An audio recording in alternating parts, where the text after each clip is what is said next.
Showtime. It's about that time. Let's go. You're right where you need to be. This is GCOM Radio. Hardest radio station on the planet. Yeah. Powered by Lyfeblood.com. We certified. And hosted by Nova Phoenix. Give them that flavor.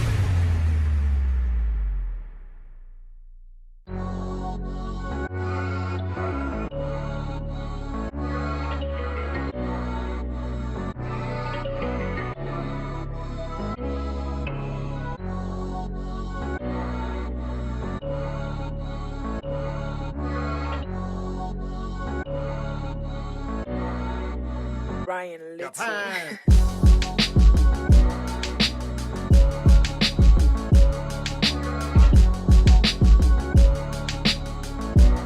All right. We are back again for another episode. What is going on, everybody? Yes, I have returned for another week. I've been healthy and happy and all those beautiful things. How has your week been? I hopefully it's just as healthy and happy and productive. Hopefully whatever you're working on, it's you just took one step closer to gaining your success. And because I want everybody to succeed. I think it's a beautiful thing when I could be in a round circle and everybody being very successful at what they're doing. There's going to be bumps and bruises and there's going to be down low points, but we're all going to learn from them because we are human beings. We learn and we adapt and we become better people. So hopefully whatever you guys are working on, you're one step closer to being the best individual you can possibly be. As I said, my weekend was great. Check this out. I'm actually talking to you guys on a brand new Blue Yeti microphone. Remember I told you last week that my joint was messing up? Yes, it was messing up. It was crackling and I'm hearing all this static and I'm like, what's going on? I changed the cord. What's the deal? And I'm like, now I'm finally here with a new Blue Yeti mic. How did I do that? I called Blue Yeti, and yes, they were supremely nice and helping me out. Of course, I had to do sending a little information to them to make sure that my mic was malfunctioning. You know, I had to take pictures and write dates and times and my name and all that, but they sent me a brand new mic. Shout out to Blue Yeti. I always like Blue Yeti, and now I have no problems with the setup. I was actually thinking about, as I said before, I was going to get a USB audio interface that was going to be connected directly to my mic. To my computer. I'm thinking of the mic. I just want to adjust my sound a little bit, pump up my output here. Yeah, anyway, so it's looking, I was going to get the Focusrite Scarlett 2i2 third gen USB audio interface. I'm looking at on Sweetwater right now, and I thought, hey, if I want to get an XLR mic, this would be a great interface. And then through the back of this device, you can plug in your USB and you can control the audio, all those things. But then I was like, you know what? The Blue Yeti, why not the Blue Yeti? Because the Blue Yeti, all you have to do is just plug in the USB device and then, right into the back of the computer, and then you're getting your audio from whatever DAW that you're doing, digital audio workstation, whatever DAW, you're going to get the audio. So I'm like, why should I add all the extra stuff? Not that I have a problem with that, because it's all about getting the best mic for how you're really talking about on the podcast. And, I'm not really doing any, digital recording. I'm not a producer or engineer. I just need something that's going to record my voice and talk to you guys.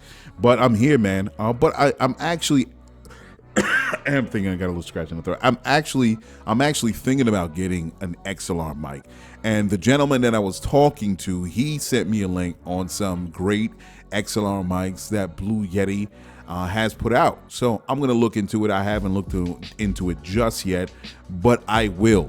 But right now, I love the Blue Yeti mic that I have. I'm thinking about getting the Blue Yeti. Now, the other thing, I was like, all right, should I get a Blue Yeti Pro for podcasting and all that? And I said, maybe I should do that. But I'm going to hold on to the other mic. Maybe I could take it to, maybe they could fix it and get it's something that's actually not allowing the jack to do a complete connection. And that's usually where sometimes you can get your static feedback from. So maybe I'll fix that other mic. Maybe I'll use this mic get a Pro, a Blue Yeti Pro, and then have this mic as a backup to the backup. You know what I mean? So I now have 3 mics. I just have to get additional arms. But yeah, man. So I'm glad. I'm super happy that I'm talking to you guys right now on this Blue Yeti. Let's see how it sounds on the playback. Because right before I got into this, I was actually messing with the digital audio workstation. I'm using Reaper, and I was just trying to tweak things and looking at things, and it's very involved, dog. It's very involved.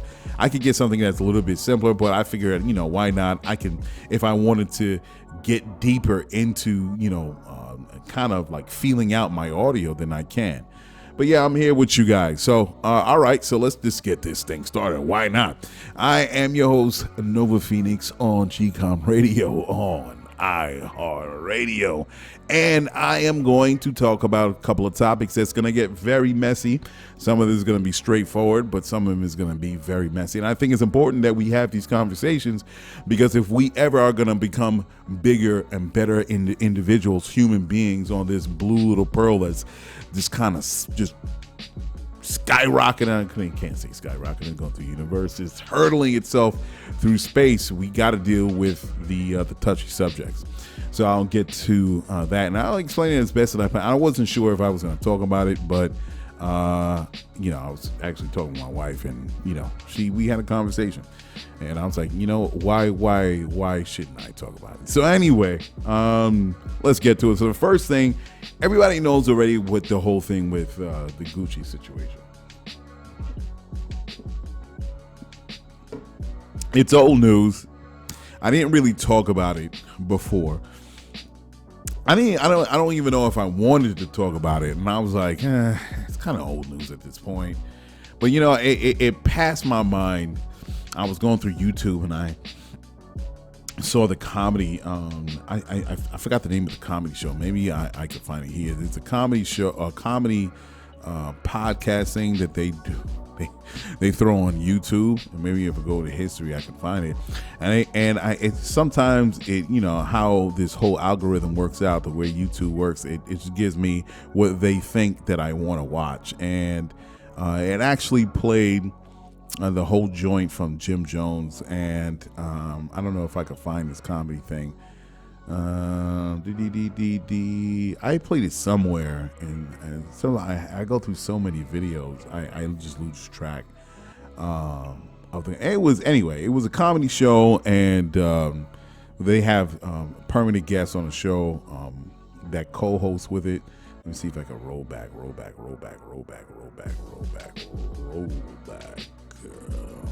Yeah, I can't find it. Anyway, so they were talking about the whole Jim Jones thing, and anyway, I was just upset that I brought it up a couple of times. I won't get into too deep, but I'm just kind of upset that we have a dude that's seasoned in the game, in hip hop as an MC, Jim Jones, and I can't believe that we're having the same conversation again. And he actually recorded himself. Everybody knows at this point. He recorded himself in Gucci. He wasn't getting paid no attention. He was dropping serious stacks, and he was just walking around the whole Gucci store. And it just upset me, the fact that I'm like, yo, dude, you've been in this game for a long time, and here we are. We're basically in the same age bracket. I would expect that there would be some growth and a little bit more understanding of how you should not be patronizing or being buying any clothes or Gucci brands. I said it before. I even had issues with Gucci Mane. I mean, rappers in the black community, we always somehow we want to put up these expensive brands on a pedestal. And even when we know that they've insulted the black community and the African American community across America, we still, because for whatever reason, we still want to buy these brands. And I'm super upset that we're doing this, and we continue to do this. I thought, look, I'm not talking about anybody should stop buying certain brands. I don't care. But when you actually have a brand that they've made product that insults black folk, at a certain point, you just got to take a stand. I don't care if you bought $50,000, $100,000 worth of Gucci in the past, over the last 15, 20 years.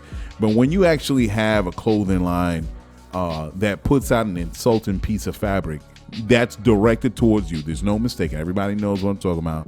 It was a black turtleneck that had the shape of red lips, and of course you put the turtleneck over your mouth. It looks like it's some Sambo character. All right. So my thing is, at what point do you just say, you know what, I ain't messing with no Gucci no more? But somehow we still get pulled in.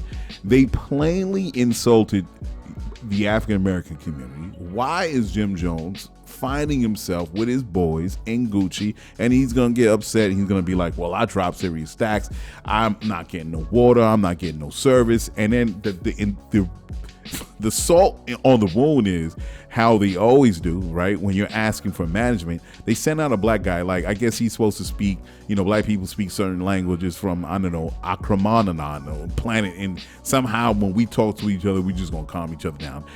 Go out, Jamal, talk to those guys. I'm like, come on, man, really?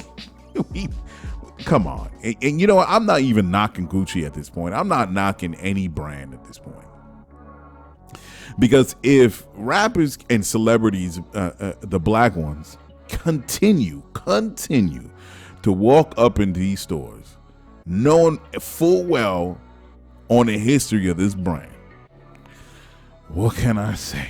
What can I say? And then, I'm looking at, the Shade Room.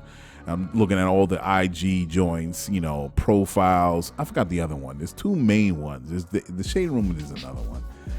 And the Berry Blogger or something like that, I think it is. And I'm like, really? Everybody in the comments is saying the same thing. That's when that's when I really saw that people were all aboard saying the same thing to Jim Jones. I'm like, why are you in there? If they are insulting you, why are you in there? Forget it. And then he ends up going to Balenciaga, and that don't mean nothing. I mean, Balenciaga, the people was like, all right, well, I ain't gonna do you dirty like that, but I tell you what, I still take your money.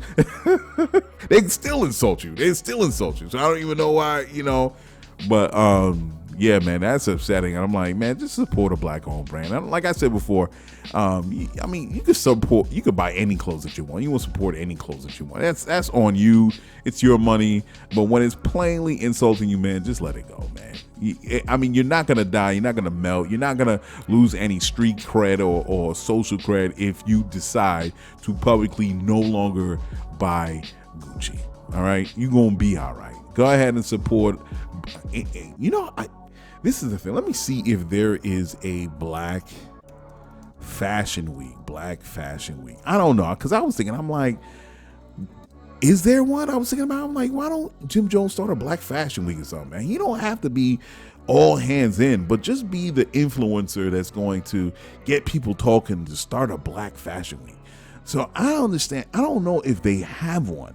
I know there's New York Fashion Week, and they encourage diversity as far as the models is concerned. But I don't know if there is an actual, and I don't see it here. What is the emerging black designers for? See, they've spoken about in articles about emerging black designers in New York Fashion Week. But not necessarily if there's something that's specific for black founders. Now, I'm not expecting people to buy $12 shirts in the society of capitalism. I'm not saying that. But if you want to make or create a high-end circle of black designers, and then you have a Black Fashion Week, and it doesn't have to be anywhere related to New York Fashion Week, but just something that is going to showcase the higher end black owned brands, let's do it. I mean, I don't understand why it hasn't been done yet. I really don't. If there is, I'm looking at it. I put, okay, I didn't even do this right. Black owned Fashion Week. And let me see if it's New York Fashion Week. That's all I see. New York Fashion Week. I'm just saying, it's nothing. I'm just saying, do something different, man. If you really want to put some dope brands, dope high-end brands, and make them household names, you have to provide the vehicle that's going to showcase these high-end black-owned brands. And then maybe, just maybe, you can have someone like Jim Jones or any other celebrity say, yo, I got to be a part of that, and just build this this movement, man, and just build this, let's say, institution. I'm not saying people are not going to go to New York Fashion Week. I would go to New York Fashion Week, for Christ's sake. I'm just saying, set up the platform where it's not a matter of the people that are curating New York Fashion Week to getting out all these brands where they have it's their responsibility. No, I mean, it's all well and good. Keep it New York Fashion Week the way it is, but just create a black-owned something like New York Fashion Week, where now it's front and center, where you have all these black-owned high-end brands. So be it. If you want to spend stacks, go be my guest. But how about we do it this way? You know what I mean? So I don't know. We'll see. This time I'm drinking plain water. I'm not drinking any tea at this point. The other thing, the three cops that assisted Derek Chauvin in the killing of George Floyd, they've all been found guilty on federal charges of violating George Floyd's civil rights. It's just a matter on what years. They say it's probably unlikely, more than likely, that they won't get life sentences. Let me see. Three cops since Derek Chauvin. Let me see if they. The last time I checked, they were still trying to work out what was going to be their actual sentencing. Let me see here.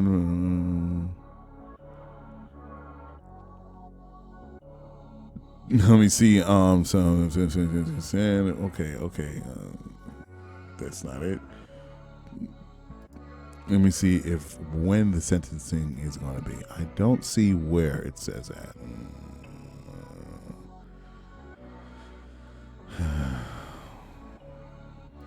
Let me see, sentencing. See if I can find it.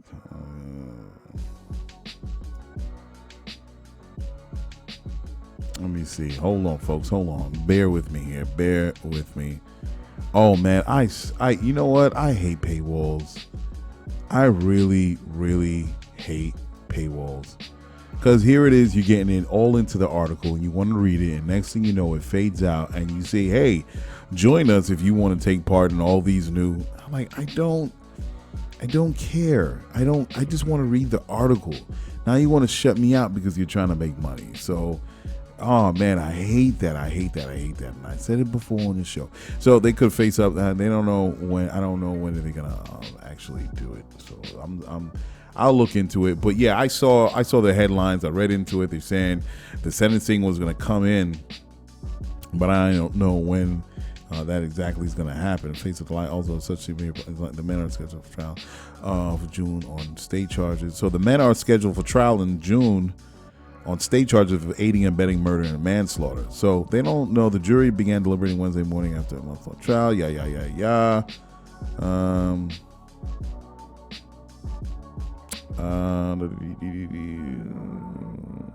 don't know.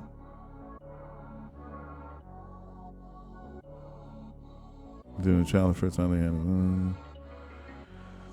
Yeah, I don't know. I don't see it here. Last year, jury convicted of Antenna. He remains in prison with a 22.5-year sentence. So yeah, it doesn't show when they're actually going to do the sentencing of the three officers.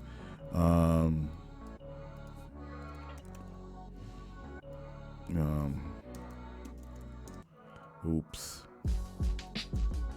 Let me see. I'm going to give it one last try. They don't say when the sentencing is going to be. All right. They're saying they got charged. They got.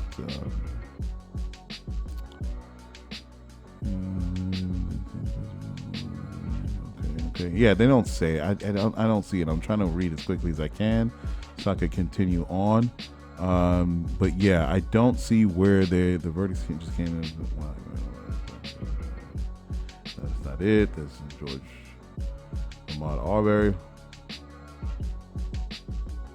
Yeah, so I don't know when they're going to actually be sentenced, but they were charged with the federal charges of murder. So yeah, so it's just a long line of, you win in the battle, you win in the battle, you win the battle, you lose some, you gain, you win some, you lose some, you gain.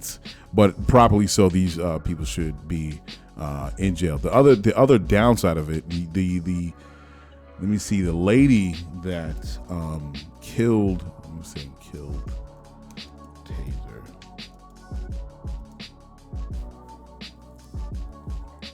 Judge.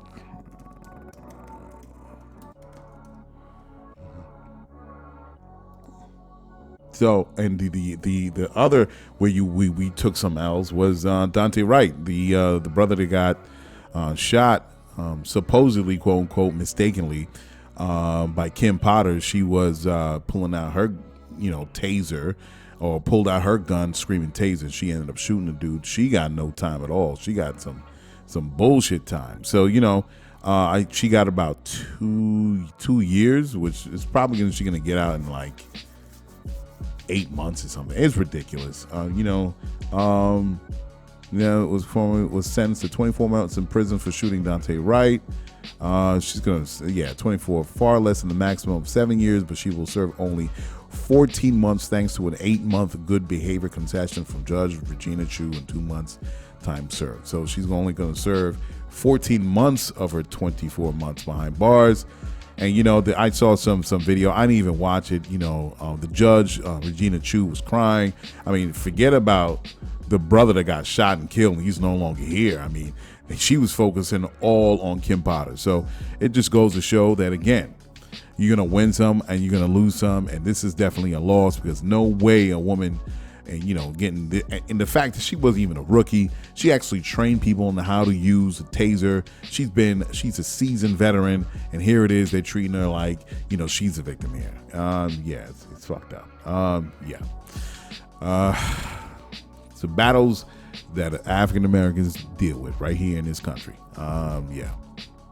Return to work. So again, here's another thing that I wasn't big on, Mayor Adams. Again, this is a story that I say, hey, let me say my piece. I don't think I said it in its proper form. I don't understand why return to work is such a big deal. I mentioned it on the show before. I'm pretty sure I did. And the only reason why they say return to work, because of course it's going to have a bottom line effect on tolls, small businesses. I did talk about that. But let's keep it real as a follow-up, right? The problem is a lot of times companies may think that they want people to return to work, but really in actuality, they don't want people to return to work. And Mayor Adams is influenced by a lot of the rich CEOs talking about we need to get people back to work, and yada, yada, yada. A lot of other rich individuals, they're trying to discourage people from working at home and talking about people living in pajamas in some way, shape, or form that affects your work. On what have people been doing for the last 24 months during COVID, when they were sheltering in a home and business was going as usual. All of a sudden now it's like we're trying to get people back to work, and it's silly, man. It's silly. And I'm just gonna say this: the only people that's complaining about people returning to work are the analog boys, the analog generation that are still working in their old ways.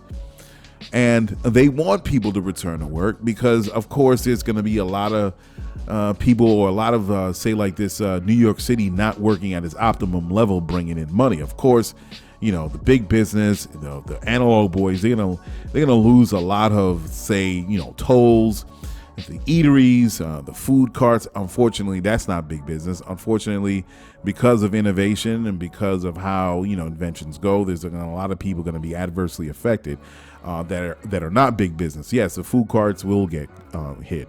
A lot of the eateries at the lobby floor of these tall buildings, 14, 15, 20 feet high, 14, 15, 20 stories high, they're going to lose a lot of business. And then, of course, those businesses really cannot pay the rents because nobody's coming in because everybody's sheltering, or not even sheltering, or doing remote work. Yeah, people are doing remote work. But no worries, folks, no worries. Let me tell you something. Businesses will get on board. Businesses will get on board as soon as they start realizing, which I think in a lot of ways, I think it's just purely reactionary talk that what's happening with Mayor Eric Adams. And I think a lot of businesses already know that doing remote work works for them in the long run.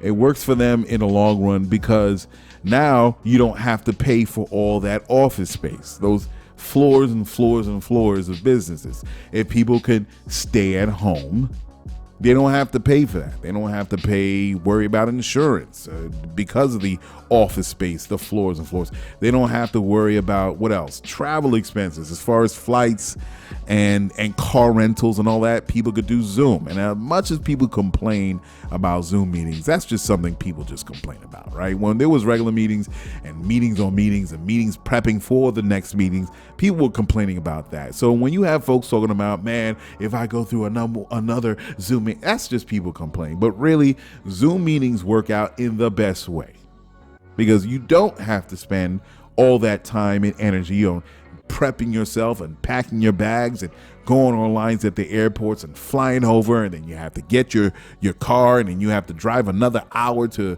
the location, and then you're gonna go into the hotel and you gotta stay and eat hotel food. Yeah, when companies thinking about all those expenses that they could cut out, trust me, they don't care if you're in your pajamas at home. If you could do that meeting, from home in your pajamas, at least the lower half, and you can Zoom to someone in California and get a meeting done and not have to worry about all that other stuff, trust me, they are going for it. Remote work in the long run works out. It's the taxes, of course, I understand, the tolls and yada, yada, yada, all that lost revenue. But you know what? New York will adjust. And I said it before and I'm saying it again. New York will adjust. And then, the down part is a lot of the people that, the immigrants that came here, they kind of made money through, their food carts and everything like that. That's really, the unfortunate part, the people that I really feel for, because that was something that sustained themselves for years and years and years. And, that's what we're going to lose. But, we're going to have to adapt as human beings. We're going to have to adapt and figure out other ways. That's why in a lot of ways, again, I have to plug in. That's where Lyfeblood comes in, because we have to prepare for that. There's always going to be new innovations and new inventions that's going to change the way we all move about around this world, whether personally or professionally. And there's going to be a lot of people that are going to lose work, and we have to figure that out. I said that before anyway. We'll continue on. So I was watching this show, Inventing Anna, starring Julia Garner. Julia Garner is the actress that's on Ozark. She's one of the Langmores, and she's a terrific actress, and she plays Anna Delvey. Anna Delvey was a woman that was scamming the socialite class. Now, I'm not going to get into the details of the show, but just let me let you know, every episode got me more tight. Got me more tight. I can't believe this woman. I think her real name was Sorkin. Let me see. Sorkin? Sororkin, her name is, right? I can't believe that she came. I swear to God, you have to watch for yourself. The way she came in, she was just straight up, she was going all in on playing the role. She was going all in on playing the role. I tell you, man. And she gamed a lot of these rich, old money, new money folk. And I just can't believe it. I can't believe it. And she has everybody on the hook.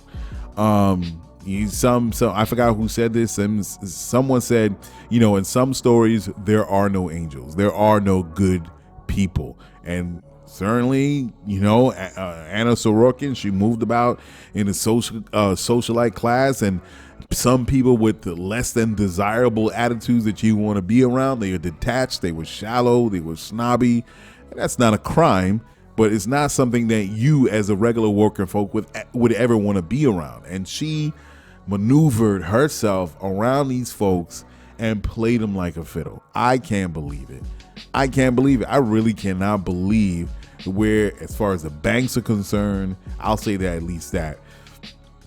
As far as other professional people high up on in the professional ladder, let's say it like that, and all the you say, no, of course. I mean, there's paperwork and all this, and apparently it wasn't that serious. You got to submit all types of paperwork if you want to get. She was just. I didn't finish the whole thing. I'm still watching it. I think I'm 4 episodes in, but I already know the end story because when I Googled Anna Sorokin, she's already outside of jail. And everybody knows at this point because you probably have Googled her at some point. If you haven't, I'll just say this. Not anything to do with the show, but I'll say this. She has spent her time in jail. This was fairly recent. She's out of jail now, and she has no problems on having a stable life outside of jail. She has no problems. She already got hundreds of thousands of dollars from this freaking Netflix show, man. I tell you, boy, you could fool people. You could try to steal money. You could do all those things and then still come out with money in your pocket off of a Netflix deal. I think she got a couple $100,000 for telling her goddamn story. Yo, that's unreal, man. Unreal. I can't believe it. But anyway, I please, people, watch that joint. Watch the show.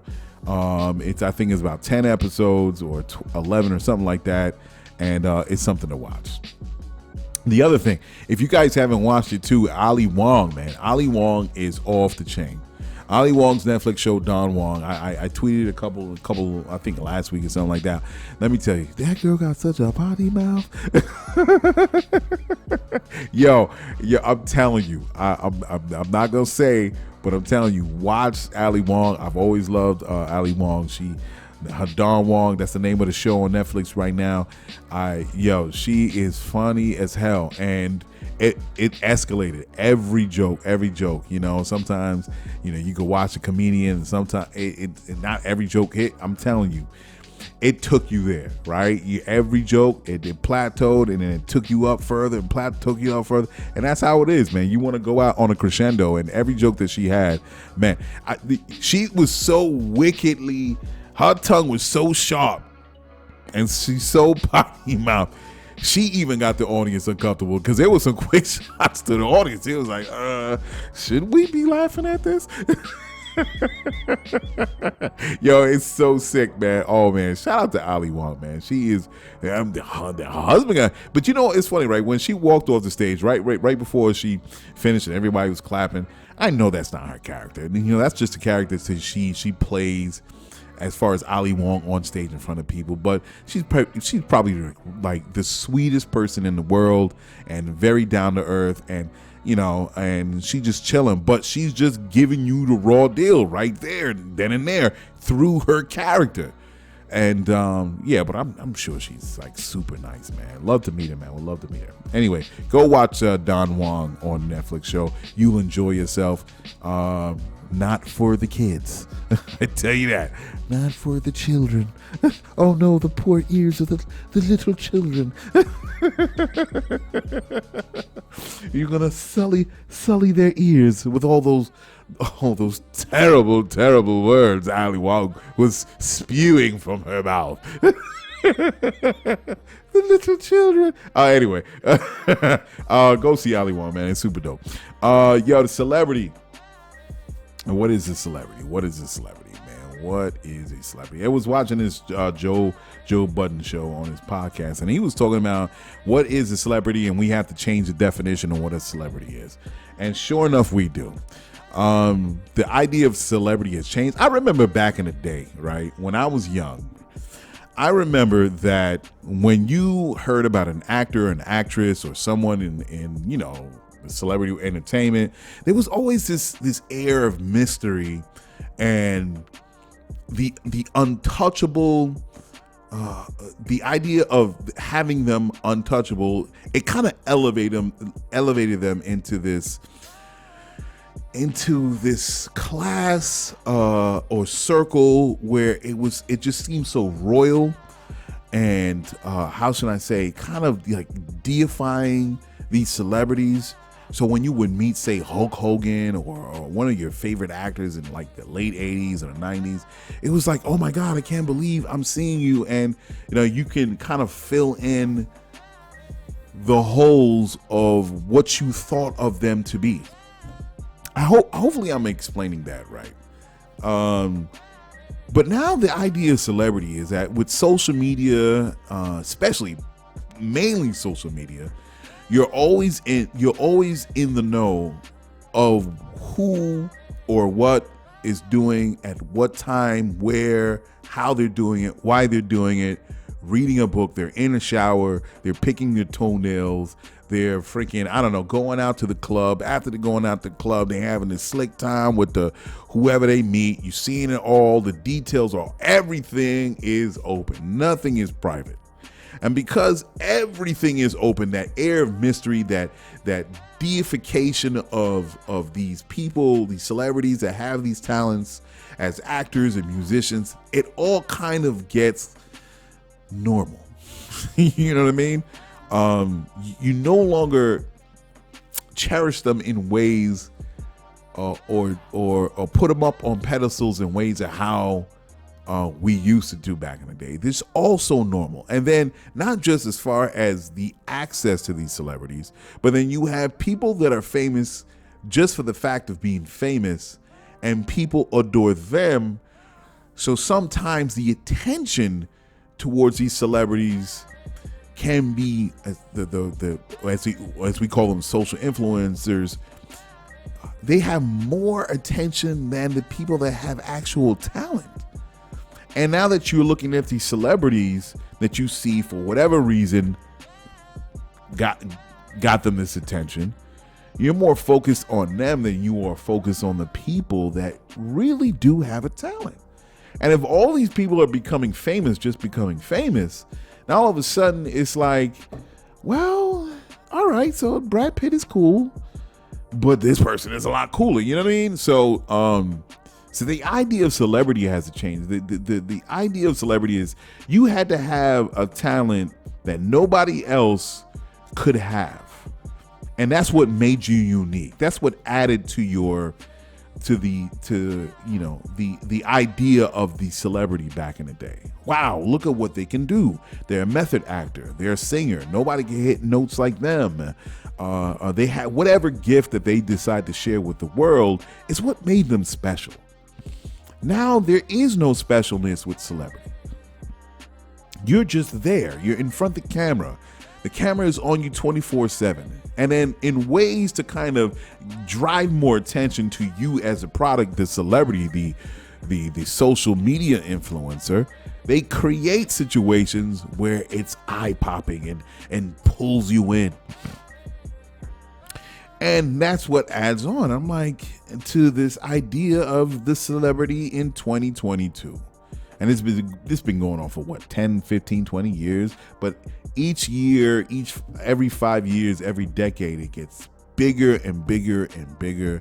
That's why, reality shows were so big, because it was like, one, it was cheap, and two, they can, make a whole lot of money off of it. So put those two things together, and now you have, social media, and you have reality shows, and you have reality shows in every which way that you can think of. It's crazy, man. It's crazy, and there's no shame to it. So in terms of music, Joe Budden did say, the artists no longer make money off of their music. They no longer make money. When have you known of an artist, you talk about real numbers for an artist? Artists don't sell albums. They are selling themselves. Now, they do make music. It is live streamed, and everybody knows I'm not big on live streaming. Sorry, all the music streaming sites. My bad, but that's just me, because artists don't make money. Artists don't make money. And it's funny that this conversation was had, and let me see if I can find this. It was actually spoken about, and I saw this thing on let me see if I can find it. Yeah, it was NDRE. This is I didn't never seen this. I'm just seeing it now. It was posted on the Daily Show with Trevor Noah on his YouTube channel, and it was NDRE talking about Joe Rogan and all that went down with Joe. And they, for a certain part in their interview, NDRE was talking about how music artists don't get paid being on these music streaming sites. And it's funny how easily they kind of tricked artists of all genres to say, hey, you want to be on a platform, people will listen to you, and you drive all these ears to music streaming, but yet the money goes to the music streaming platforms and the record labels, and somehow the artists got shafted on all the music they made, and they're not making. I mean, of course, some people are making money, some artists, and the artists that are making money are the A-listers like Kanye West, Taylor Swift, all the big name artists, right? But most artists don't get paid. And I'm like, that is crazy. And here we are, we have Megan Thee Stallion, as for example. She's having a problem with her label, 1501 Certified Entertainment, on what an album is. Megan Thee Stallion, the big A-list rapper that everybody knows. I ain't got to say, if you don't know who Megan Thee Stallion is, put your head back under a rock, please. She is having problems again with her label 1501 Certified Entertainment on what an album is, because 1501 is saying they're not considering her last record release or something for the hotties, I don't know what list that falls under, as an actual album to lock her into these contracts. And that's amazing, right? In 2022, you have Megan Thee Stallion is still having issues and arguments about her music, her money, what's considered an album, all the details in the music contract with a record label that she's currently signed to. I'm like, what's going on here where Megan Thee Stallion, or any artist for that matter, can't make the money that they can make and then build a team in order for them to get the lion's share or an equal share of whatever she's making, if she happens to be with a record label, or maybe doing it by yourself. And I understand why record labels are around, because you don't want to do all of the footwork. But you know what? At some point, you get tired of all the exploitation, and you have to do it yourself, right? So why is an artist, a superstar artist, Megan Thee Stallion, still going down this road on dealing with record labels? And a lot of times, to me, it's the immaturity, the lack of professional and personal growth. And I understand you're in contracts, so you can't really do anything different until they expire. But that's why I guess 1501 is arguing with Megan Thee Stallion on what's an album, what's not an album. But at this point, man, you have to change it. The technology is there. The money is there. You're directly connected to your fans. Even in Joe Budden's show, Joe Budden has a show called Pull Up, the Pull Up Show, and he was interviewing 2 Chainz back in the day, and it was released in 2019. And 2 Chainz said that he spent $1 million on clothes alone. Clothes. $1 million on clothes alone back in 2018. Now that's his business. He does what he wants. But what gets me is listen, they always say, if you could buy something expensive, you got to make sure you could buy it twice. And I'm sure that 2 Chainz wasn't spending $1 million of his own money on clothes if it was his last $1 million. Okay? So I'm sure that he's got a couple other million that he could just throw away $1 million on clothes alone in 2018. So my thing is, if you, and he's not stupid anyway, because he does say in the video that he smartened up when he first started in the business. Now he's got multiple revenue streams, multiple businesses, and all that. But the fact that I'm trying to bring up is, if 2 Chainz, another mega artist that I consider a mega artist in hip hop, if he can spend $1 million on clothes alone, I'm sure you could take that same $1 million, sit down and be, okay, listen, I'm going to do this myself because I'm tired of dealing with all these record labels giving me some bullshit. These music streaming sites are not really paying me what I need to get, right, as an artist, as an A-lister. It shouldn't be the matter if you're A-lister, B, C, or whatever the case may be. You deserve to get properly compensated. And he could take that $1 million, he could say, let me hire about 3 or 4 or 5 people for my team in order for me to get the money that I want. And whether you're going to move into something that's outside of music streaming, it is your choice. It's something that you have to do.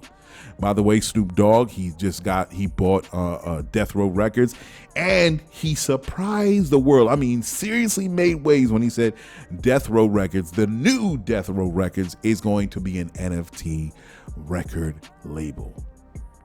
Now that is big.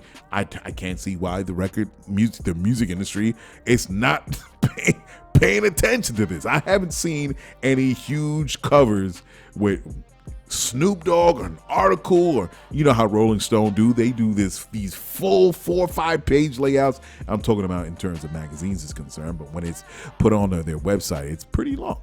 But anyway, where is this? I haven't seen it. Why? So, 2 Chainz spent that $1 million. Hey, let me put that into my marketing guide. Let me put that into the product. I don't know, in whatever way, other than the music itself, t-shirts, whatever. Okay, let me put this into my PR person. Let me get somebody that's going to be like my partner or someone. You can hire someone that's going to do it, right? You can, because if you could spend $1 million on clothes, you could spend $1 million on your personal team. I'm not saying he doesn't have it. I'm just saying, I'm trying to make this argument because Joe Budden was saying that who are celebrities now? Who are they? They're not selling records, and he kind of hit me in the heart with that. I'm like, they're not selling records because music streaming sucks. And by the way, talking about that NDRE, the thing that really got me was NDRE said she's trying to get her music off of Spotify, and she's having problems with that. What? She's having problems? What's going on? She can't get her music off of Spotify? What's going on? Little old NDRE, right? I'm being sarcastic here. She's not a $1 billion artist like Rihanna. I'm sure she's fine with that. She's not a money maker like, as I said, what's her name? What's the artist's name? Oh my God.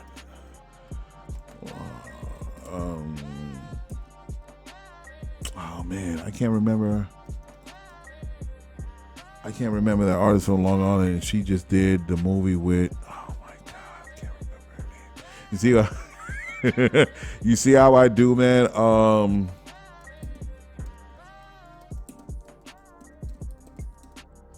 Let me see if I can find it here.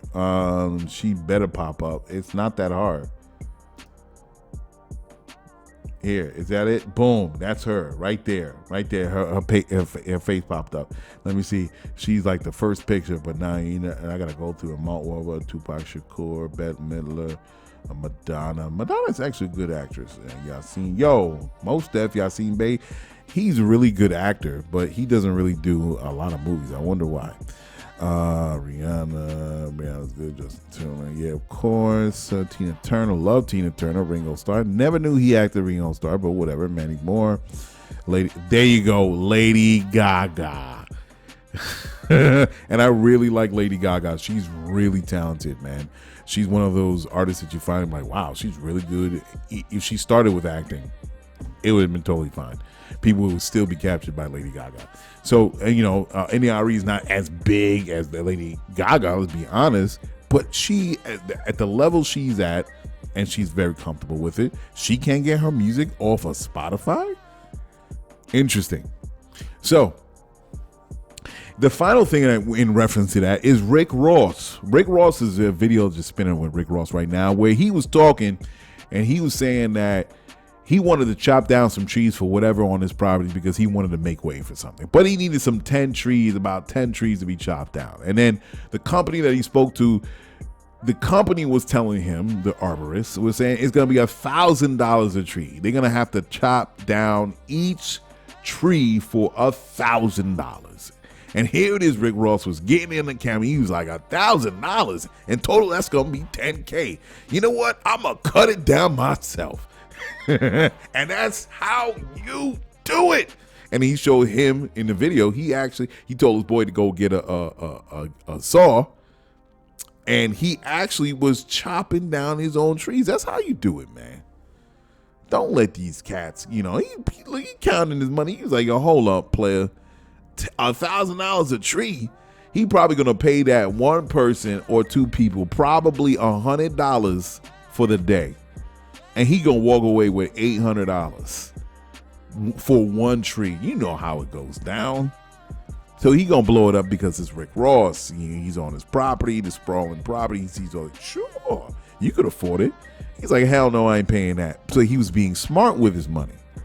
It's the same thing I'm saying that was going on with 2 Chainz spending $1 million. Again, he could do whatever you want with his $1 million to buy it on clothes, but at least why are we as artists going through all these things that we've gone through, and we're not taking our money to innovate how the music industry functions and operates?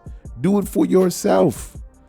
Do it yourself. And you know what? You ain't got to even change the whole industry. You could just say, hey, yo, you guys could do whatever you want on that side. This is how I'm going to make sure I make the money that I should be making. If you even are a B- artist on that level, this is what I'm going to do. And then kind of like Kanye kind of did it with the STEM device. I thought it was totally stupid. And I know a founder that bought that thing. I'm like, yo, bro, you actually bought that? But I don't understand why people buy the STEM. I wish he would have said something like, you know what? I think artists make a decent amount of money in what they're doing now. I'm going to come out with another type of iTunes. To me, that's big business. I'm like, yeah, that's what's up. But STEM device, why am I paying $200 for a STEM device for what? To listen to your music. And then I heard in a review that the founder was actually tweeting and say, yo, the music, the quality, sound quality coming out of this device, this circular thing is really not that great. You don't know how to use it. It looks like Simon Says, that Simon Says thing with blue, red, yellow, and orange, or whatever the colors are on Simon Says, where it lights up and beeps. It looks like that, like, a smaller handheld version of Simon Says. But yeah, man, my thing is do it yourself. Why get caught up in these contracts? Why are we changing the idea of what a celebrity is in terms of music, and album sales is no longer attached to that idea of celebrity amongst everything else when it comes to music artists? I'm like, what's going on? Are we really that lost in our own world of this celebrity world where we can't see what's happening in front of our eyes? And if you have a company that's stopping you and say what's going on with Spotify, how is this not being front page news on the Daily News or any other major publication that's online? It amazes me, man. Amazes me. And I'm still waiting for that big front cover with Snoop Dogg saying Death Row is the newest type of record label and is going to venture into the NFT marketplace. It is quiet as a church mouse, the industry. I tell you, all those music industry online publications, if it's out there, I have not seen it. But hey, that's what I did. This celebrity thing is overrated, to tell you the truth. Overrated. It's all good. It is what it is. I know what it is. I get it. It's overrated, man. I'll do what I do, and it comes with it. But I'm not gonna get all wrapped up, and it's poisonous, man. Anyway, 50 Cent, man. 50 Cent. So 50 Cent is doing a new movie. He's doing a superhero project, and I think it's a movie or it can be a series, but it's actually Superhero Zero. It's kind of like, and he's actually joining the Black Panther writer Christopher Priest, one of the, as they say in the comic book industry, one of the best writers of Black Panther. They're actually going to produce this superhero music superhero project, this movie on this superhero named Zero, and he's this black athlete. It's kind of cheesy, his background in the comics.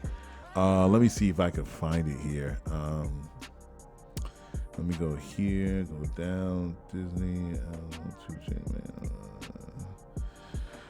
Let me see if I can find it here to see the story. I can't believe I can't find it. I thought I saved it. I did save it, but it's somewhere. I'm not going to. 50 Cent Zero.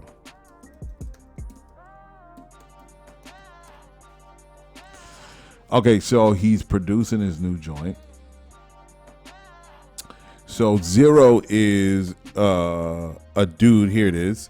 His name is Coltrane Train Walker. I guess the story of Coltrane / I guess he's a superhero named Train Walker. He's a black athlete and government agent who would disguise himself as Caucasian to conduct his secret operations.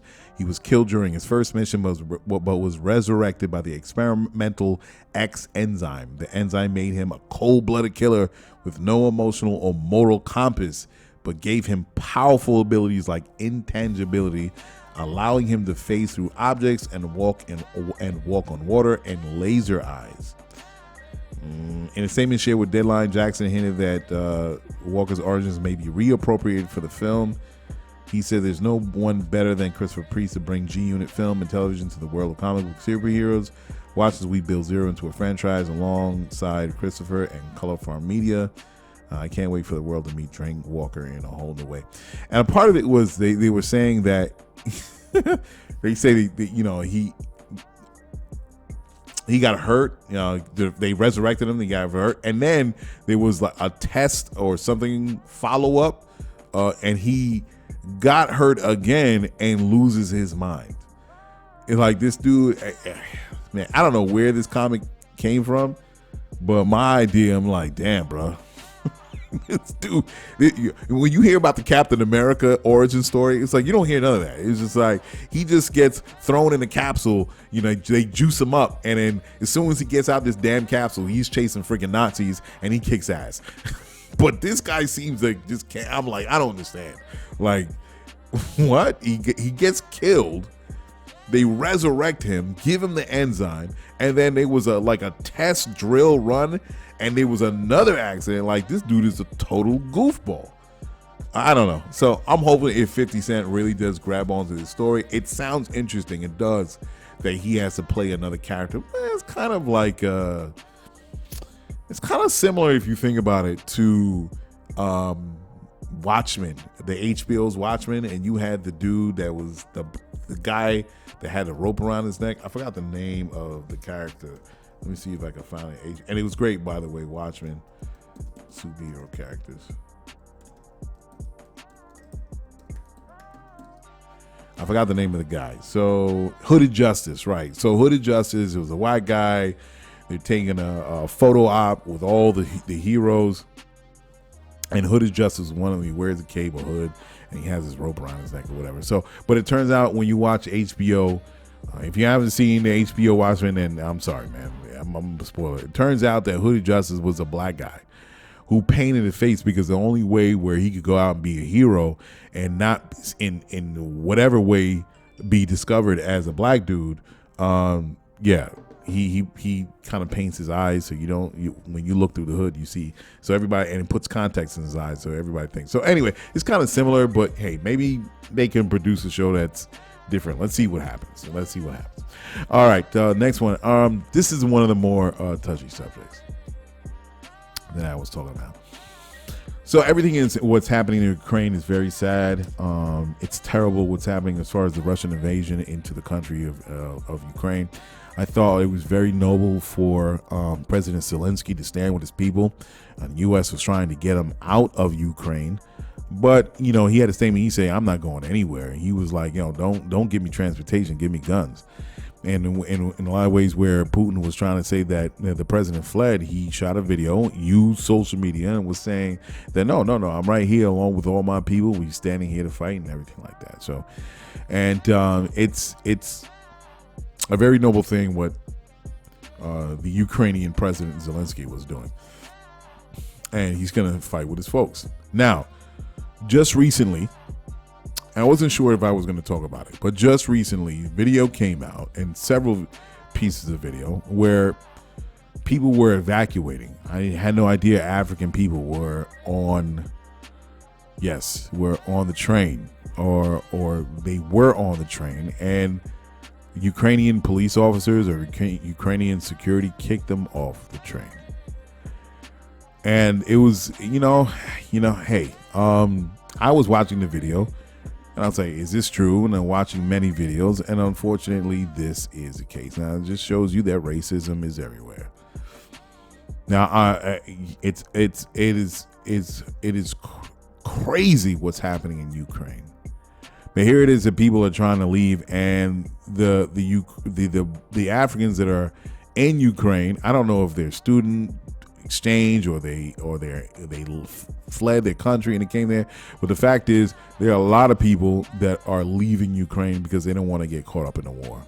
And there's a lot of men that stayed, because even the President Zelensky was saying, he's like, listen, anybody that's between 18 and 60 that are men, they're going to have to stay. The women and children is going to have to go, but I'm going to throw a gun in your hand. You're going to have to fight.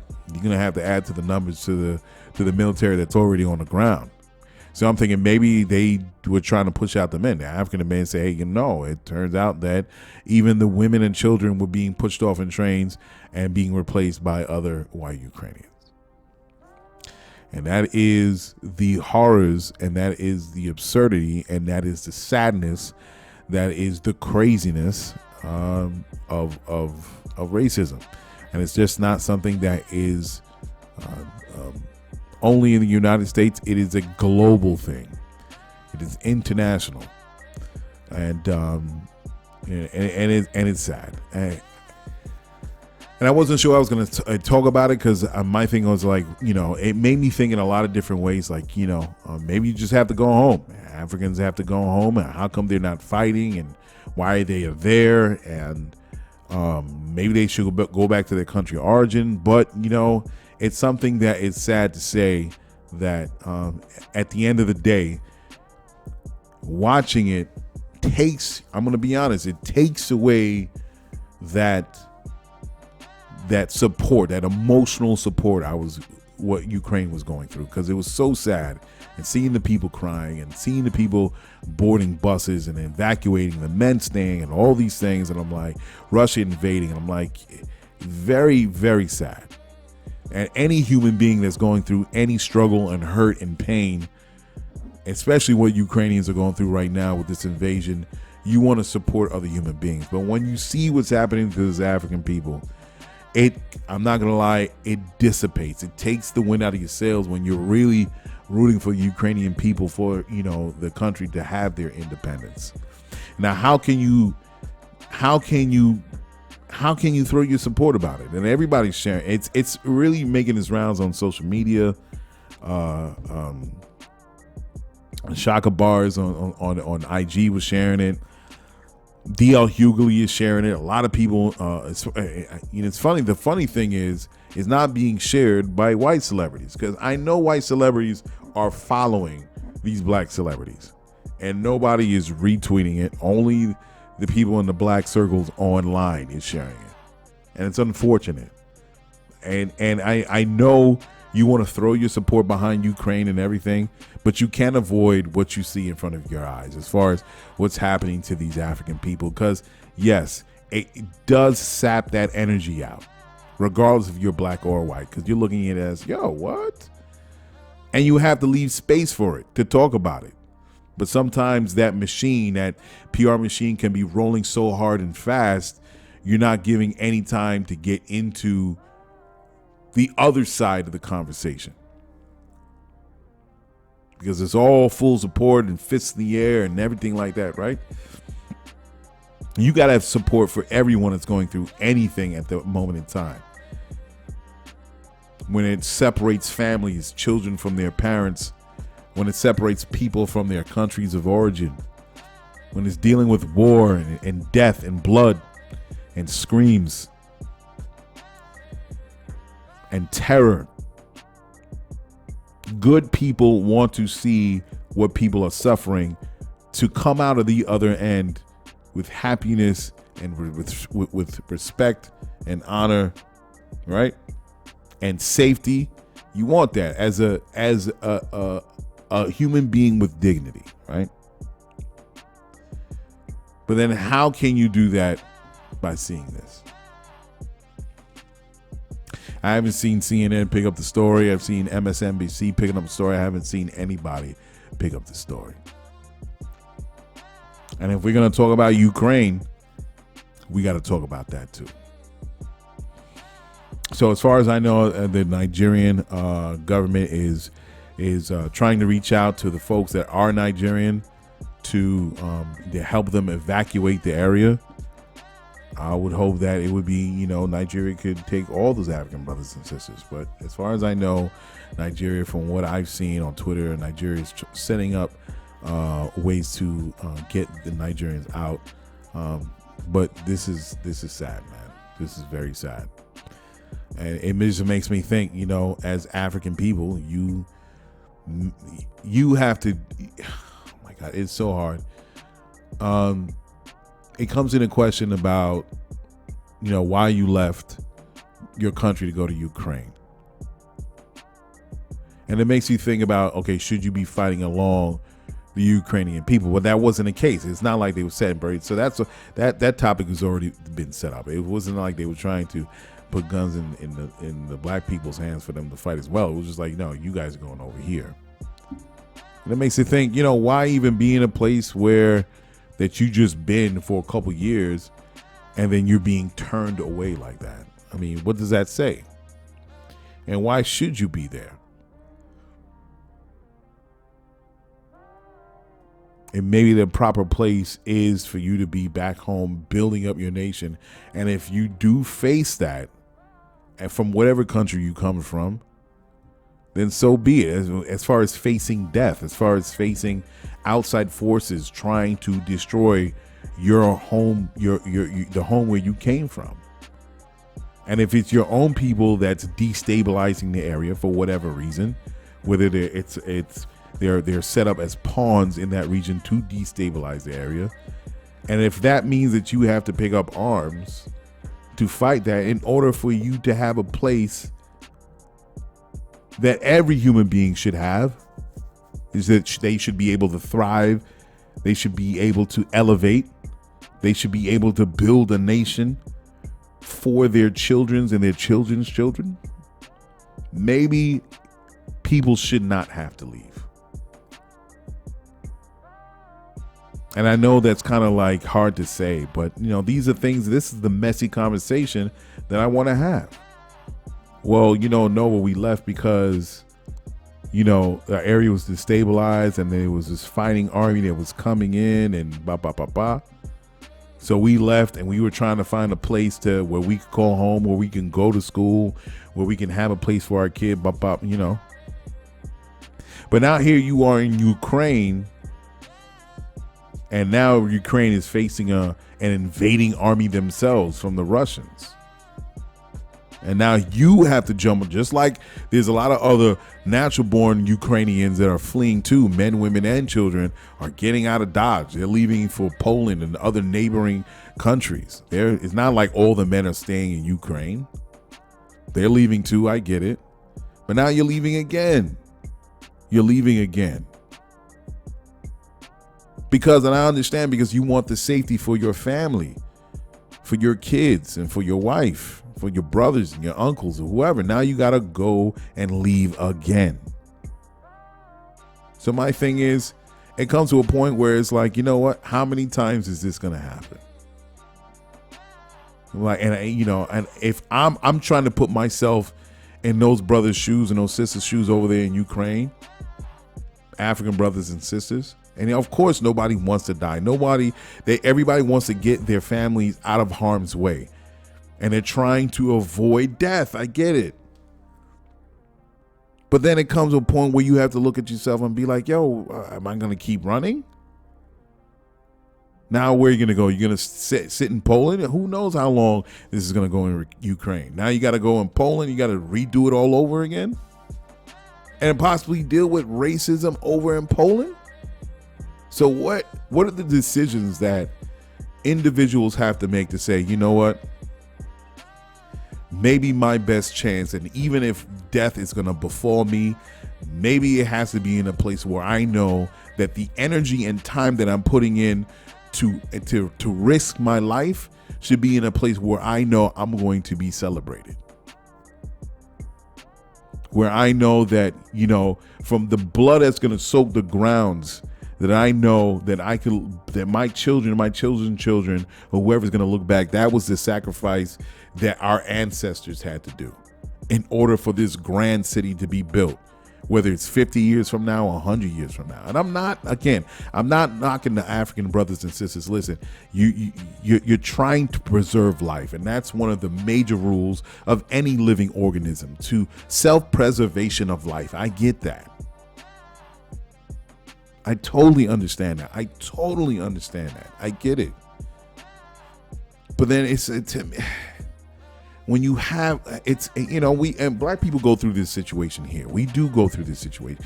We have to deal with police brutality, and it's things that the conversation that we've had across America, where it's almost like an invading army. It's almost because the local police are militarized, and you see their RVs that they have, the military style equipment, where how they could come into the neighborhood, and all black people are asking for here is like, yo, stop killing us. We are not an invading army ourselves. We're not an outside. We are citizens here. We've been here generationally, no matter how long, whether you're here 7 generations, 8 generations, or you're here for 2. And yet when people are protesting to let the world know, not just in the United States, but the world know that, yes, I have a right to life, liberty, and the pursuit of happiness. I have a right to get an education, to get a job, to raise my family, to climb the social ladder at some point where you can build wealth and your community. And yet I have to deal with an individual that's wearing a uniform and that wants to kill me for no reason. And then when we protest that, it's not like we are trying to invade, like January 6th, a government building and you're shooting. No, it's not that. It's protesting just to have life. And yet you're still met with that militarized force invading your community in Minneapolis, in New York, in LA, in Florida, in Texas. And it's been going on for a long time. So we also are battling that in itself. It may not be a force in terms of what Russia is doing with tanks and an invading force per se, but it's kind of like isolated in terms of region and situation. And then when it boils up, not just in that one city, but in multiple cities, there's that battle that goes on. And America is trying to turn the corner of that. We're battling that right now with the George Floyd bill, the voting rights bill, and all the other things that we have to deal with in this country when it comes to systemic racism. That's something that is a continuous struggle. And I've been there myself. I've been in protests when I was younger. I've been there. I've had police horses in my face. I had batons in my face. I had people that were arrested. I was out there in the community. But I felt like, is there another way to do this? Because we continue to do it, and it seems like it happens again and again and again. Here it is, we're closing out the Ahmaud Arbery case. Dealing with the George Floyd case, what I just said earlier. And yet at the same time, even when these people, there is a certain level of justice for these families, you think the message would go out across America and then cops will say, maybe we shouldn't do this, but it continues. So that's an ongoing battle that we have to deal with here in this country.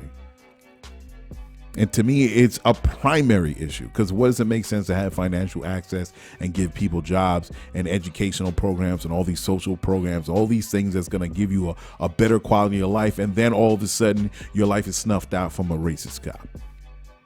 So to me, that's primary, life and death right there, and we're dealing with that, and it should be the first thing on the list.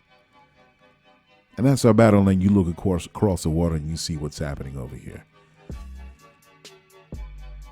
Dealing with systemic racism that you can't hide, that you can't elevate certain people to say that they're somehow the good guys in a situation, when it's never like that. And it's a messy situation. where I got pulled into it, praising, and all of a sudden you dealing with racism, you see them right before your eyes that African people are dealing with right there in Ukraine. You're like, God damn it. For real? Well, as a black person, we got to do that. But they're trying to keep that conversation to make the noble people of Ukraine fighting back the armed horde of the Russians. As a black person, you're like, whoa, wait a second. Are we not going to talk about this? Because the video is circling all over the place. So, oh yeah?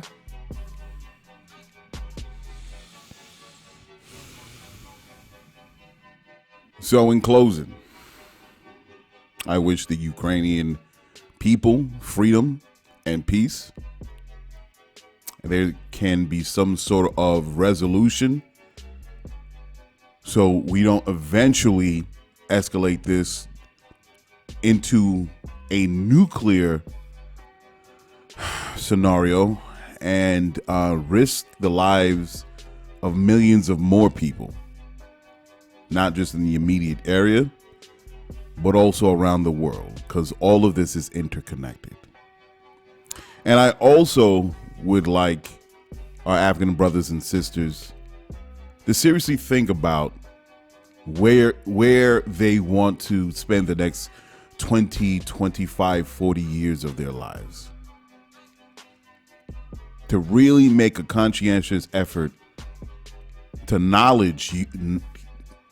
just knowledge as far as the students are concerned, that they're getting it in engineering and all these other disciplines, but where you decide to finally rest your head. Because some people may decide to stay. And why should you have to go through racism and prejudice and bias? Maybe you should go back home, even if you're dealing with craziness. Because either way, you're going to deal with death. Wherever you go, you're going to deal with death. So why not build the foundation from where you are, from your home, and do the work? And make sure that your descendants never have to deal with having to make a choice of leaving their country in places where they are not wanted. Now, I would love there to be a world where we can accept all people, but the truth of the matter is it's not real. And you have to make an educated choice on where you want to be. For yourselves in your old age, for your children, for your children's children.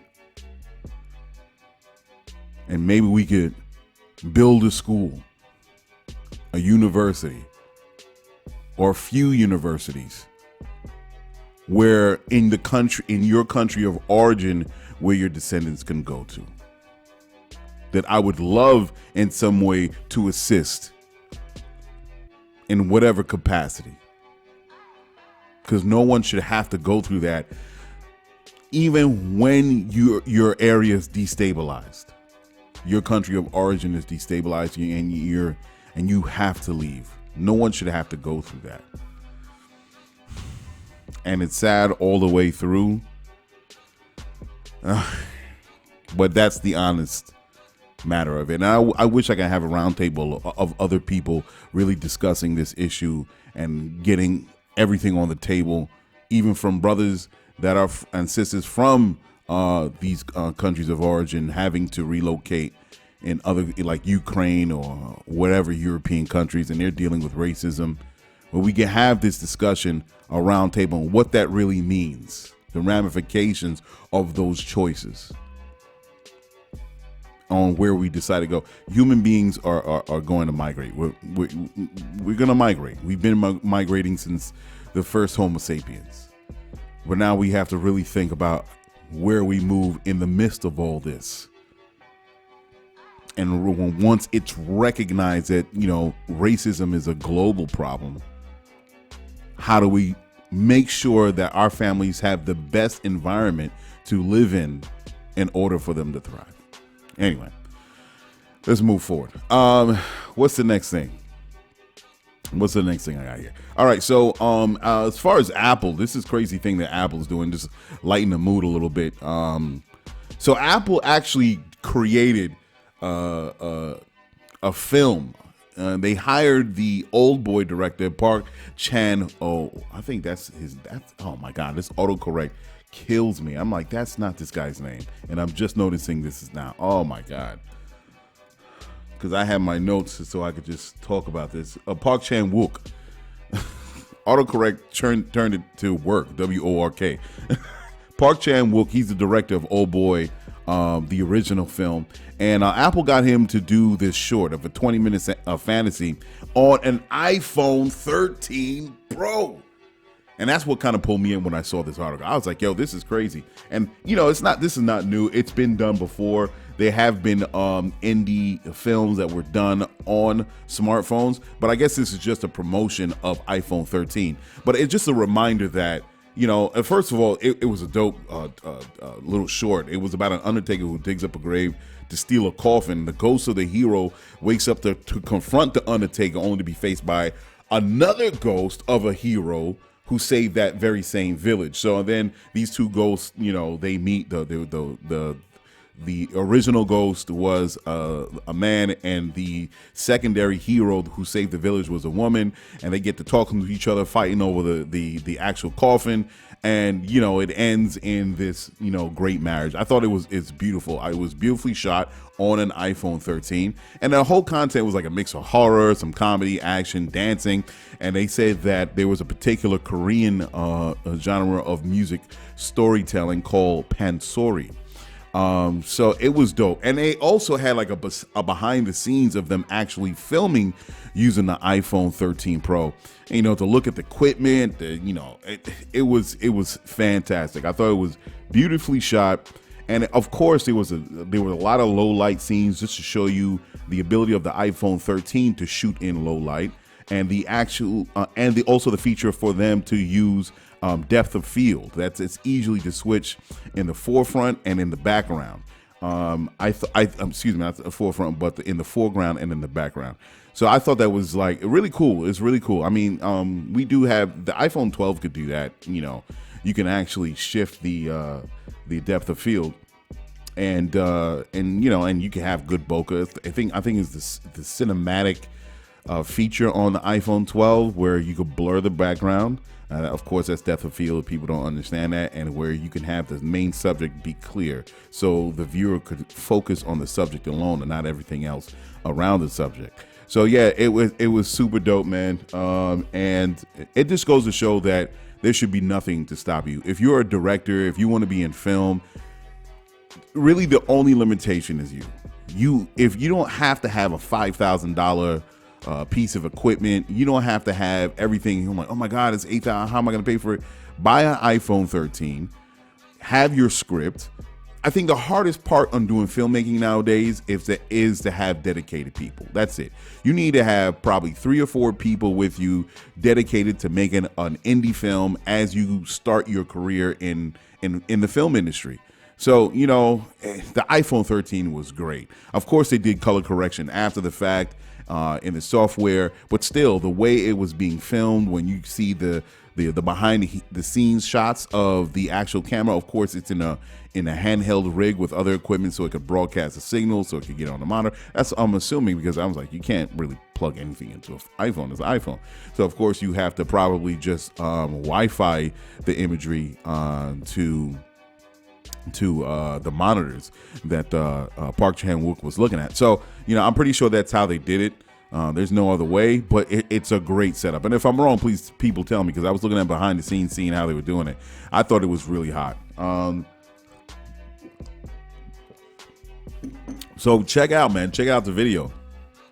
I think is just put in Park Chan-wook Apple short 20-minute fantasy film, and I'm sure it's gonna pop up. I forgot the name of it.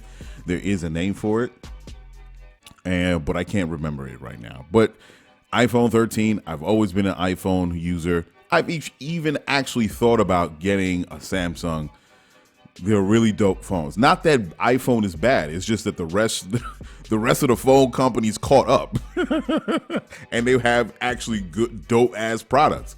But I've always been an iPhone user, and one of the things that kind of hindered me, I guess, is an excuse for me, is that if I switch over to another phone, then how am I gonna switch over my music over to? And maybe is it something that I'm missing, and they've made it easier for people to transfer all their music. Will I still be able to use what do you call it, iTunes, and I think I read at one point in time, and I just forgot about it. I don't remember how many years that I read upon this, and I discovered that they're saying that of course these other phones, non-Apple phones, are not going to be using iTunes. So there's another music player and you have to switch over. So I don't know if they solved that problem since then, since I read it. It was a couple of years ago. But then that's what kind of hindered me from getting any new phones. I was like, I stick with iPhone. I like iPhone. I've always been a fan. It's never been huge. The only thing is, it's just designed differently when you look at other phones. It's just designed differently. And maybe that's what people want, a fresh look. My boy, he jumped ship years ago, and he rocks. I think he rocks a Samsung phone now. He got rid of iPhone because there was just something else to do. And that's totally fine, man. If another company can come along and do something different. Whatever happened to that iPhone, that smartphone where it was interchangeable parts. That was a big thing that was going to come out at one point, where sometimes the memory is limited. And if you want to switch out memory or space or disk space or something like that, you can actually switch out. And it was almost like a Lego type phone. If you wanted a better camera, you could unplug that thing, and then you could, take the new part and you can have a better camera. I don't know what happened to that product. I guess it went belly up because I was looking at that, for a while, and then it's not there anymore. So probably it did go belly up. So the last thing before we get out of here, man, there's also a great thing. I'm a big Star Wars fan. And, I just discovered that they have this great new getaway facility. It's kind of like a real life Star Trek type Hollow Suite experience, except it's got all actors and people playing. So you're on a Galactic Starcruiser voyage, and everything is beautiful. They give you this wonderful theatrical setup where you're actually immersed in this Star Wars story. And the whole facility, I don't know how many acres this is, but it's huge, right? It's somewhere on the Disney property in Florida. And you enter this room, and it pretends, of course, you're in a spaceship going to the Star Cruise or something. And, you're actually along in this play along, this story that they develop. And the food is catered, has a certain Star Wars design. Of course, it doesn't look like regular food. It looks like alien food. Your room, it looks like right out of Star Wars, and everything is set up the same architectural layout as if you were in Star Wars itself. And then you go to the main room, and the story plays out by the captain of this cruiser. And then you'll see all these Star Wars characters. You see the droid. I think they give you a phone where you can actually play out your story.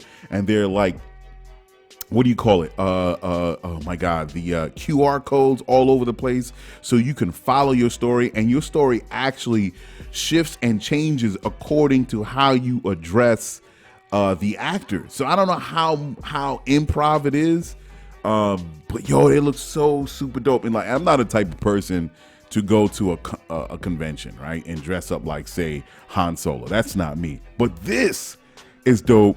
And I actually watched a woman that I forget where she was coming from. She was a journalist that actually was sent out to experience this. And she says, and it was exactly what I was thinking when I followed up after the article. If you have to be a Star Wars fan. You have to be a Star Wars fan. The only way you can truly enjoy this experience if you purposely immerse yourself in the story. You can't just be a tourist and start clicking pictures like, oh wow, Chewbacca. Oh wow, a little droid. Oh, these little blue shrimps. Okay, no. You can't go in like a tourist. You have to go in with the idea that, and this is what I was thinking, make up your character All right. I don't know where you get Star Wars clothes or whatever. I guess you make it. You could buy it. You buy the Star Wars clothes. You put it on. You make up your entire character, and you have to go in playing out this story to truly respect and enjoy this whole experience. Now, the only downside, and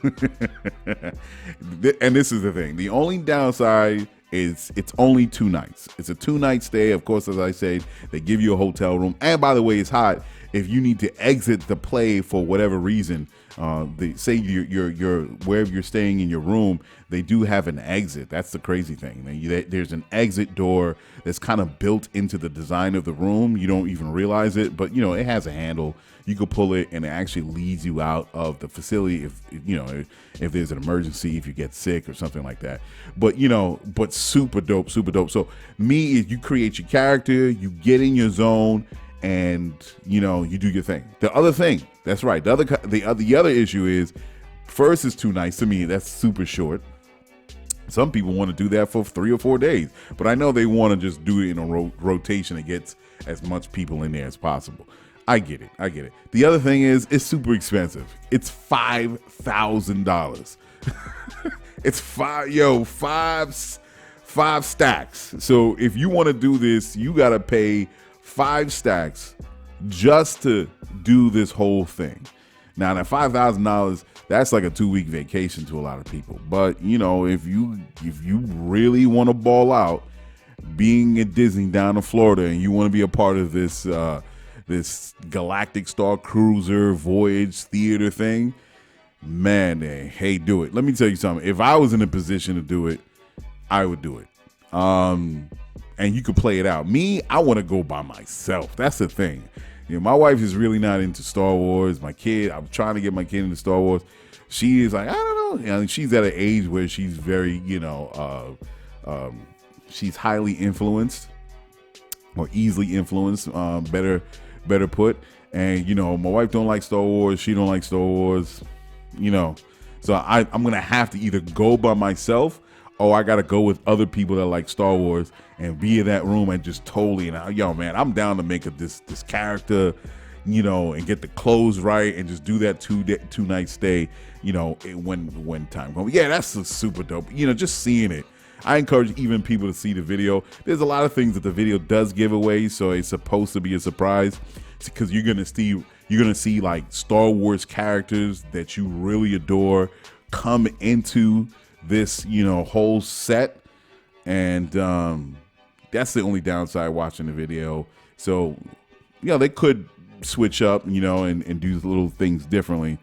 But man, that was super cool, man. Looking at that thing, they put a lot of money, a lot of detail, a lot of care in building out this whole facility. I mean, from the bathroom to the soap dispensers to the computer monitors with an actual a robot that's on the monitor talking to you. You can actually, somehow they encode your voice in some way where you can talk with the robot, and there's a certain level of freedom in terms of asking questions. So it's just not like like if you try to say you go off script of talking to the monitor, it just repeats things. Like how a video game is, you try to say something different in the video game, and the video game character just keeps on repeating the same thing following its programmed script. Well, it says there's a certain level of AI where you can go off script and it kind of talks to you. I don't know how deep it goes, but yeah. But yo, man, imagine making a whole world, say not even 2 nights, for the die-hard, hardcore Star Wars fans. Imagine if you do like something similar to a cruise, right? A cruise, just a stay. How about a resort? Let's just go next level. How about you build a whole resort and with a Star Wars theme, like 2 acres, and people actually have to walk down in the character that they create and live out these stories. and they could go to, you know, the cantina. They could go to like a Jedi room where they can learn how to use a lightsaber, right? Which they do have in this thing, but I mean, really built out. And the actors have to stay in character in shifts, right? In shifts, because, you know, 8-hour shifts, people don't live. So these actors just live out their lives in 8-hour shifts. Of course, there's places to exit. They get out of makeup, everything like that. Things that you don't see, right? And behind the scenes, right? And they leave, go home, whatever. And then they come back in the next shift. And everybody, you know, it's a full 24/7 world that you're immersed in. Of course, if you want to head out late at night, there's a whole cantina. Of course, the actors that are the bar people, they're in character, right? Yo, it would be, oh my God. And you're totally in this world for like a week. In there 7 days. So, you know, because what's the difference when you have like a cruise, right? A cruise, you're on a 7-day cruise, right? You're on this ship for 7 days or a week or whatever the time is. You're stuck on this ship. Imagine being in this whole world 5 to 7 days in character, and there's like 2 or 3 acres of a whole Star Wars universe. Yo, my God, that would be nuts. And of course they can, you know, Disney's always going to find out how to make money. It's, you know, you could buy, you know, of course the lightsabers, you could buy clothes, you could buy posters, you know, whatever way. Things where this whole world is created on these 2 or 3 acres, right? Everything is purchasable. You know what I mean? Where, of course, instead of dollars, you can say credits, and I want to buy that lightsaber, 170 credits. Yo, I want to buy that canteen, and you take it back to your hotel room. You know what I mean? So there's going to be a place for adults, and there will be a place more for the kids. Of course, you want the kids involved. It's no different than a cruise. Man, that would be dope. Oh my God. Oh, let me tell you, bro. Oh, man. Yeah, I'm totally geeked by this. That's the only thing. I'm not into conventions, but this I think is a great idea. A super great idea, man. I don't know what you're going to do. How many rays you're going to have running around in 2 or 3 acres? You're going to have 4 or 5 women actresses dipping in and out of ray. I say this. Have one ray, right? Have one ray, and they have to pop in and out in different parts of this park. You know, playing out this battle between Rey and Kylo Ren, right? And you have the Knights of Ren. I think there's 7 Knights of Ren, and each knight is in a different part of the camp, and you have to get clues and directions for them or not. And you could possibly, kill them, and they're brought back to life. Of course, this is just fantasy. They got wheeled out on some sort of medical gurney, right? And they get brought back to life with like a mechanical arm. Yo, that would be so dope. Oh, you'd be like, yo, I took his arm off and he's got a new one. Yo, that would be fantastic, man. So this is just a start. I hope this is super successful, and with this Galactic Starcruiser thing, and Disney really thinks about, you know, if they're listening to this, it would be, oh my, magnificent. 5 to 7 days where you could just live this character, get away from being who you are for 5 to 7 days. You created this character, and that's who you are. And then you can talk to your family when you go back to the Star Wars hotel room. You can talk to your family, that the ones that are, hey man, I'm having a great time. Blah, blah, blah, blah. Oh man, that would be fantastic, man, dude. And your food is delivered by droids. Oh, dude. Your food, you actually order your food and the droid comes just like in Star Wars, just gives you your tray of food for dinner or breakfast. Oh, dude. You don't know, man. You don't know. Anyway, folks, thank you for listening to me on this show. I appreciate it. Of course, as always, it's a joy just to really get some things off my mind and talk to you guys and talk about everything related. And sometimes I may go over certain things that I already spoke about, but it's just in the moment.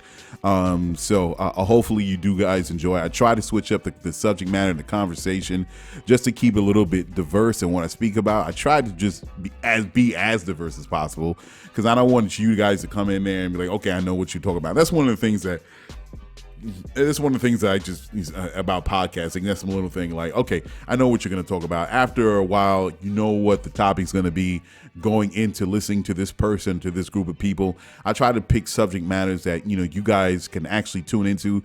If you're talking about social issues, if we're talking about technology, if you're talking about something that I've seen that really is fun to me, like this Disney thing, oh my God.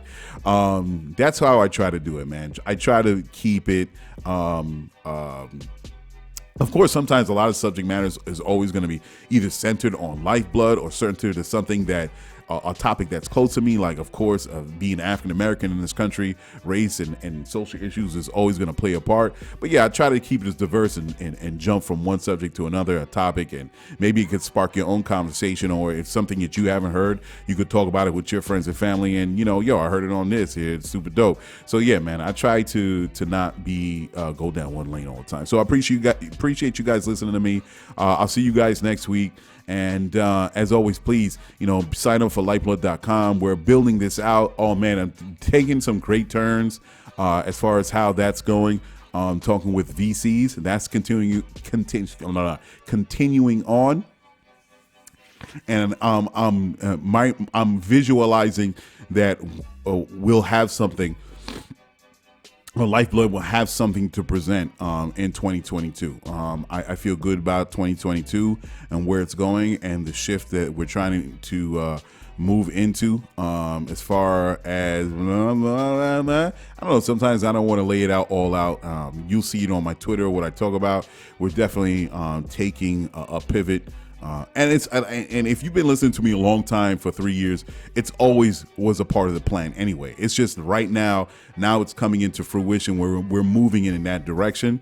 And I'm looking forward to like really incorporating this new look and these new features into Lyfeblood brand, and really partnering up with a VC that can see that vision, and we can work together towards reaching that objective, those goals, and really like blast out the marketing how I want it to be. So thank you guys for listening to me.